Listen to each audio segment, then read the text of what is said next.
Well, folks, here we are. It is the first Saturday of turkey season here in New York. We're behind the house. There's been 2 longbeards hanging out here pretty religiously. This morning is no exception. They are gobbling on the other side of this clover plot, which is also my backyard, hammering, interrupting my interview. Me and Mackenzie, who partied all night and never went to bed, are parked in a double goal at the top of the hill where they like to spit and drum and strut and spin in a circle, do burnouts, hammering. Awfully happy and excited because it's the first nice clear day that they've had to gobble on limb and fly down and strut around and do their turkey thing in about a week now. So I have been waiting patiently all week for this opportunity to hunt, gobbling, spitting and drumming, absolutely hammering, melting it down on the limb longbeards. And today is my lucky day. We're using the new HDR Strutter from AVIAN-X Decoys. Fred sent us a whole flock. We got the breeder hen out there looking like she's ready to squat for the imposter ghost face rope, along with a feeder hen, because they like to pick in this clover plot that I planted last year on the edge of this winter wheat. Rope kind of sounds like he might possibly be on the ground, folks. I got a luxury 3-reed diaphragm. This is a soul snatcher from Cartel Custom Calls. It's like arts and crafts, I make them myself. We are going to take it into the woods today and shoot a turkey with it. Stick with us. It's going to be fun.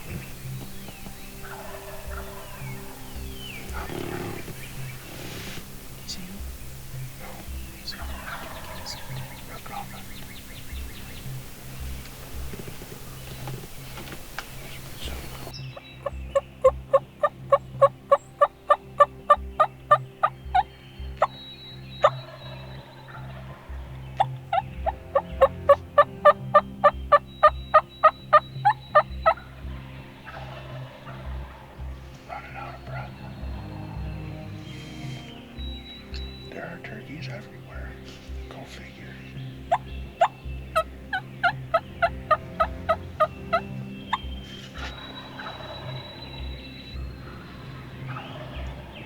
That's all I got.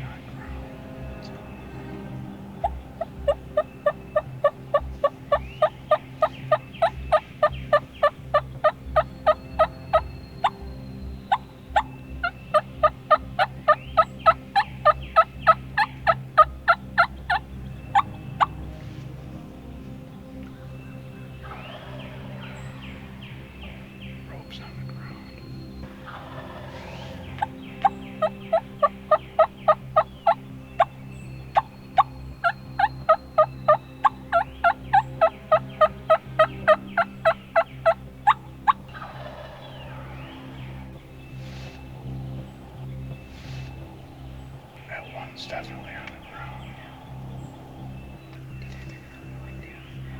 Yeah, they're right on that arm. But the key is here, folks, is we have the high ground. Right there on the top of that line.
You on them?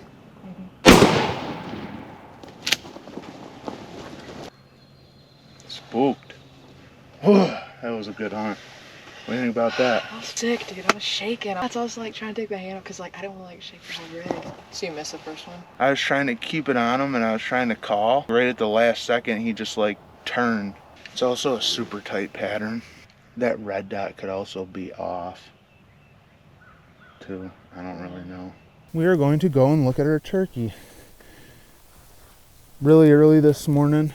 Didn't have to watch the sunrise if I really didn't want to. 2 longbeards were roosted with a jake right down here on this little knob off this hillside. You know, they weren't that far away, inside 100. I didn't roost them last night because they've been really sticking tight to this little area here. Typically the turkeys roost in these hardwoods right here behind me, but for some reason this spring they've been roosting over here. They flew down right into that hillside, wandered around in my blossoming out apple trees that I planted over here like 4 or 5 years ago. Flew down and got together. They started really responding well to, you know, between the candy pane and the soul snatcher, which is a batwing 3-reed.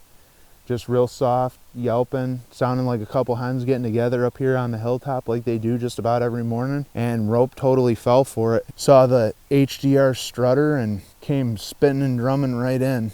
Gave us a beautiful show. Today, the sun rising, it's a really good morning, nice and brisk, kind of cool. And Rope was just absolutely melting it down. Sometimes just a little bit of weather change can make all the difference. Rope really did it nice. Take a look at him, wow. These are the birds I've been watching for weeks now, months probably, all through deer season. Waiting to put on a good TV show. Grandma's been watching them. Grandma loves watching the turkeys. Her and my grandfather ran the state chapter in New York when they were bringing turkeys back. She was just as much a part of it as he was because she supported them. She loves watching the turkeys. She gives me hourly, daily, weekly, monthly updates on what they're up to and where they've been strutting and how many hens they bred. Is that turkey usually out here? The whole 19 are usually out here. I didn't see that many today. Were the gobblers out there? Sometimes they spit and drum right by our bird feeders in the backyard, and you get really nice, big, pretty turkeys like this one. I like when they come in the yard. And the gobbler displays. Oh, it's too cute. A little bit wet, but we'll take it. Got a really nice rope on them. Nice and thick. Looks to be about 10 inches. Probably a 2-year-old, maybe older. Looks like he's been fighting quite a bit. Loudmouth 2-year-old. Came in, did it really nice for film. Beautiful bird right here in the backyard. Gotta love it, folks. Doesn't get any better than that. If you ain't about the sunrises and fellowship, then you ain't about turkey hunting. Well, folks, here I'm gonna tell you right now that I'm about shooting turkeys and being back in bed or at the call shop filling orders before the sun comes up. So we're gonna get them tagged up and we're gonna skip the sunrises and fellowship this morning. Really early in the breeding cycle here in New York, we had a great gobble fly down run into the Decoy show this morning. Couldn't ask for anything more. If you like this hunt and you want to see more, you can check us out on Facebook, Instagram, YouTube, and TikTok at Cartel Custom Calls. If you want to check out our luxury diaphragms or our friction line of calls, apparel, hats, shirts, you can check those out on our online store. We are going to pack it up in a hurry here, folks, and we are going to head on to Vermont. We're going to hunt Vermont, New Hampshire, Maine, and you know, you guessed it, skip the sunrises. So we've had enough sunrises and fellowship for this year in the pouring rain, nasty fog, and snow this week. So we got us a beautiful turkey, and my favorite place in the entire world to turkey hunt. Absolutely love it. It was a great morning, folks. Thanks for tuning in.